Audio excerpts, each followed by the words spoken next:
How's it going, everyone? Want to take you guys through some New World news and updates. Really exciting to see how many people are excited for this, and I really feel like there's quite a lot of attention around the console release of New World, and really, if you look at MMOs on the console space, obviously you've had Final Fantasy XIV, that has done exceedingly well. ESO has seen a little bit of a resurgence, but we recently had the release of Throne and Liberty, which is crushing it right now, and there does seem to be a level of interest for New World Aeternum, which is exciting. There's a lot of players in the market right now, and I feel like MMOs, even in the console side of things, is a good place to be at, especially, again, with the release of Throne and Liberty, also published by Amazon, but New World Aeternum, a revamped release of New World, and on top of that, it is going to be an upgrade for existing owners on PC. Now, obviously, if you own it on PC, it upgrades from the PC version. It's not like you can transfer the PC version into the console version or anything like that. And they actually have some regulations as far as character transfers and things like that, but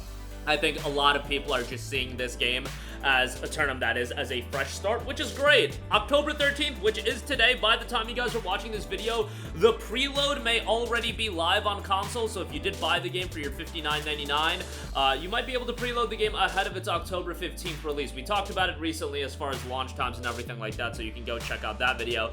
I want to highlight some other news and notes put out on the official New World website that gives us a little bit of an insight into what to expect out of Aeternum. So we did have the gameplay launch trailer, which obviously showcased some of the revamped gameplay. Remember that there's going to be new story sequences, and the story is going to be a little bit more of a focus, that they've actually put a lot of attention in terms of what they've outlined, in terms of the story being a big focus and the cinematics and whatnot. The new post notes, it's not just the island itself that you need to be careful of, but also the other players, especially around Cutlass Keys. Beyond the constant threat of PvP, there are less frequent dangers lurking around the Eternal Isle during seasonal events. Check out this week's episode of Discovering Aeternum for a preview of the Cursed PvP zone and some of the bosses you'll encounter during the events like Nightvale Hollow. I'll leave a link to the New World website where you can check out the videos for yourself, but to run down what they note, the foggy southwest reaches of Cutlass Keys are a lawless place where the golden greed curse of La Esperanza's treasure drives fortune hunters to murderous madness. Even the closest of companions are liable to lethally betray one another. Gather cursed doubloons and resources, but you'll have to escape before other looters steal your spoils. They've got an inside look on that, and that was in episode 15, and that's going to be launching alongside New World Aeternum. You've got seasonal bosses as well. Episode 16 highlighted a lot of the formidable enemies. Blavzu, Marcus of Terror, rises once again, bringing back the Nightvale Hollow seasonal event on October the 22nd. This will be a week after the release of Aeternum. Banish the shadowy demon back to the darkness, don unique costumes, and trick-or-treat for candy rewards with mysterious abilities. Then you've got Turkalon, satisfy your hunger for carnage with the successful drumstick of Deathflail skin when Turkalon returns on November 19th. Hunt down the feathered Avenger of Death and his foul enemy to earn unique event-specific items. There are also other desirable rewards like the Grand Gobbler Warhammer and a giant turkey leg waiting to be served. You've got the Winter Warrior. Icy winds and the glimmering fill the air once again during the Winter Convergence Festival in December. Visit winter villages, meet the Winter Wanderer, and thwart the Winter Warrior before a forever winter blankets the land. You can even earn the limited time rewards, including festive skins, emotes, housing items, and more. Look forward to fighting these formidable foes and more when New World Aeternum comes to Steam, PlayStation 5, and Xbox Series X and S on October 15th. Again, check out the developer episodes, episode 15 and 16 for more insight, but there's a little bit of an outline on what to expect. Then they also did highlight the Trials of Aeternum. This is going to be the weekly rollouts as far as what to expect. Week 1, you will arrive. The shipwreck was only your first step into the clutches of the island lost to time. Navigate Aeternum's strange inhabitants, hone your skills, and pursue perilous opportunities as you explore a vast, beautiful world. Every arrive challenge will be revealed at the start of week 1. Depending on your team, you'll receive Forest Green,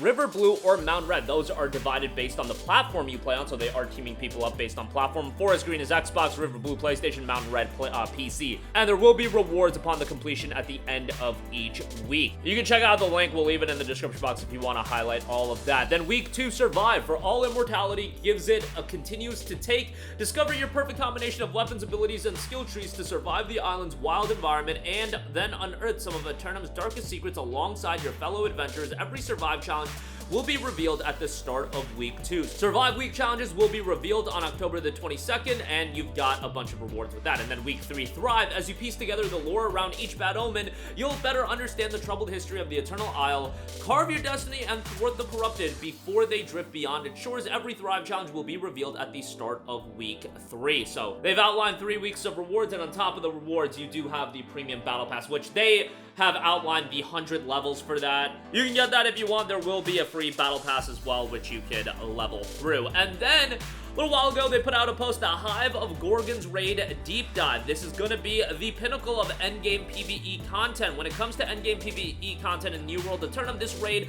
is the pinnacle. It's definitely a step above mutators, and even though it's similar to the Sandworm trial, there are more complex mechanics. Our main goal is to layer together a lot of familiar mechanics while raising the bar for both difficulty and rewards. We wanted to make sure the effort is worth the time, so we've included some of the strongest possible gear and increased the maximum gear score to 725 as well. We even added 3 powerful new perks, one for weapons, one for armor, and one for accessories, exclusive to the Hive of Gorgons raid. We didn't want to leave crafting totally out of the loop. The Hive of Gorgons raid drops a special new crafting material that players can use to craft 725 gear score equipment. There's some prep work though, so its vast magical power doesn't overwhelm the materials, plus one more very rare type of crafting item that will remain a secret for now. Epic encounters are also noted as far as what to expect. We expanded our 10-player content to a larger form raid to bring players something special. When developing content this large, there has to be a solid foundation, so we documented exclusively before jumping into production. Our philosophy was actually to keep things simple rather than overcomplicated. We think about a few new things when designing raid bosses, responsibilities for players beyond just hitting the boss to help each other and feel like a team, wholly new mechanics that challenge players in ways they haven't experienced before, and moments of real spectacle where we want players to appreciate these unique epic encounters. Echidna is our biggest boss to date with more verticality than any other encounter. She'll stomp and thrash around while reshaping the arena, which can both be an opportunity and a hazard. The second boss, Typhon, is the ferocious guardian of a massive elevated bridge. He'll unleash thorny traps for intruders and ravenously devour all who attempt to cross. And also, the raid's climax boss against a Broodmother shows Medusa in her final form, grotesquely mutated, commanding the spread of toxic spores and hatching a horde of spawn. So if you're looking for a top level raid for the endgame, it looks like they have included that. They also know from Blackout to Roman Bath, Elysian Wilds left us with a certain curiosity. That desire to expand her story helped inspire the Hive of Gorgons, that being Medusa. We were fortunate to identify the types of areas we wanted to create early on in this development cycle: a desert canyon, Roman baths, and an ancient tomb. For each, we got some wonderful concept art, which really helped us create a blockout that was very close to the ship product. It's easy to get lost in the complexity when blocking. We're using simple ships to design a rough draft of the level in a level this large. They also go over raid chapters to keep the pacing crisp and gameplay varied. We decided that there would be 3 chapters to the raid. Every chapter would have a section of enemies, a puzzle or action sequence, and a boss.